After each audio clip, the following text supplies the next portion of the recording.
बघा आपली आज संख्या किती छान वाढत आहे। अशी जर संख्या वाढत राहिली तर नक्की आज आपण या ठिकाणी हे का बोला तर करू का तुला।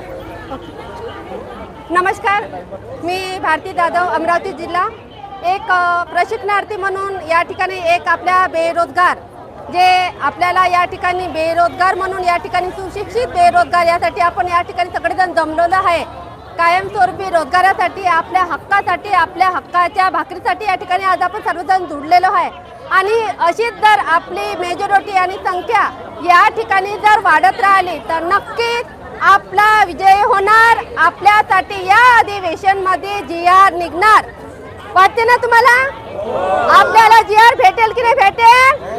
भेटेल। मग आपला आत्मविश्वास कायम असू द्या। आणि या ठिकाणी सर्व माझ्या युवा प्रशिक्षणार्थी, महिला वर्ग, तसेच या ठिकाणी माझे बांधव सर्व या ठिकाणी इकडे तिकडे कुठेही नाही जाता, जोपर्यंत विधान भवनामध्ये मीटिंग सुरू आहे काय निर्णय लागेल सगळ्यांना हात जोडून विनंती करते की सगळ्यांनी आपल्या या जे आपल्याला मोर्चासाठी जे आपल्याला या ठिकाणी सांगितलेलं आहे त्या ठिकाणी बसावं, कुठेही भटकू नये। कारण आतापर्यंत आपण तेच करत आलेलो आहे। जे काही आपण संख्याबळ येतो त्या ठिकाणी आपल्या ज्या मेजॉरिटी ठिकाणी न थांबता आपण इथे तिथे आपण फिरतो, म्हणजे रोजगार, आपण बेरोजगार आणि रोजगारासाठी आपण कुठलेही आपल्यामध्ये गांभीर्य दिसत नाही आहे।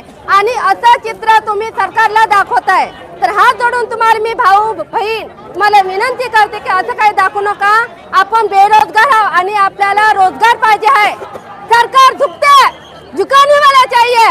जर तुमच्यामध्ये हिम्मत असेल तर खरंच बघा, तुमच्याच बाजूला 2 दिवस झाले आपले पोलीस पाटील यांचा मोर्चा होता। आता आज दिसत आहे का त्यांचा शिष्टमंडळ काल बोलावला गेला, त्यांच्या मागण्या मान्य झालेल्या आहे। आपण आतापर्यंत जेवढे काही आंदोलन मोर्चे केले तो आपल्याला आपण यामध्ये आपल्या मागण्या मान्य का केल्या नाही?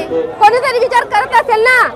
सगळेजण विचार करतो का आंदोलनाला मोर्चाला जाऊन काही होत नाही, आपली संख्या पण वाढत नाही, मग याचा आपल्या रोजगारावर परिणाम होतो ना? कारण शासनाला माहित आहे 36 जिल्हे, 36 टोटल पूर्ण 1,34,000 आपण संख्याबळ सांगतो। 1,34,000 जाऊ द्यावं, त्याची अर्ध्या टक्के 50% तरी संख्या या ठिकाणी दुर्लभ नाही। खास करून मला तर जे आसपासचे जे काही आपले जिल्हे आहे, नागपूर जिल्ह्यामध्ये आपला मोर्चा होत आहे। नागपूर जिल्ह्यातील जे युवा प्रशिक्षणार्थी आहे त्यांना वारंवार आम्ही फोनवर सांगितलं होतं की निदान दिवसभर तरी या ठिकाणी तुमची उपस्थिती दाखवा साहेब। 2 दिवस झाले सांगत आहे, लाईव्ह मधून सांगत आहे, भाषणातून सांगत आहे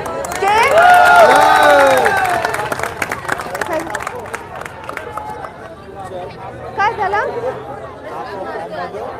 अरे वा वा वा, छान छान। बघा आपली संख्या काल जे इथं भलशेठ गोगावले आपले कॅबिनेट आदरणीय साहेब आलेले आहे आणि त्यांच्या माध्यमातून आपली संख्या या ठिकाणी वाढत आहे। खरंच खूप आनंदाची गोष्ट आहे।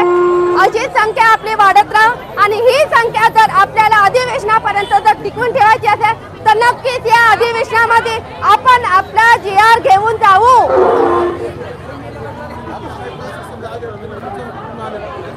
कुठून आलेला आहे ताई? कुठून आलेला आहे तुम्ही? जिल्हा कुठला? नागपूर। चला चला नागपूरकरांचं टाळ्या वाजवून स्वागत करा। चला बघा आले ना, चला वेळ का होईना पण आपले नागपूर जिल्ह्यातील प्रशिक्षणार्थी आपल्यासाठी धावा करून येत आहे आणि नक्कीच या वेळेला आपल्याकडनं आपला GR निघेल। एवढेच आता यवतमाळ मधून पण 20 लोक आणखी त्यांचा फोन आला, यवतमाळ जिल्ह्यातून पण आपले प्रशिक्षणार्थी येत आहे, म्हणजे हळूहळू आपली संख्या या ठिकाणी वाढत आहे। म्हणजे जे काही आपला काल प्रकार जो घडला या ठिकाणी लाईव्हच्या माध्यमातून त्यांच्यापर्यंत बातमी गेलेली आहे आणि आपल्या भाऊ बहिणींना एक कांतिबा पाठिंबा संख्याबळ द्यासाठी ते हळूहळू आपल्या या मोर्चा ठिकाणी येत आहे। एक आनंदाची गोष्ट, खूप आनंदाची गोष्ट आहे मला वाटत आहे। अशी जर आपण 14 तारखेपर्यंत संख्या जर दाखवली नक्कीच आपल्याला जो काही आपल्याला कायमस्वरूपी रोजगार लागणारा या ठिकाणी नक्की मिळणार आहे। आपली महिला भगिनी बघा छोट्या छोट्या 2 मुलांना घेऊन या ठिकाणी रोज येत आहे, त्या रोज येतात, त्यांच्यासाठी टाळ्या वाजवा।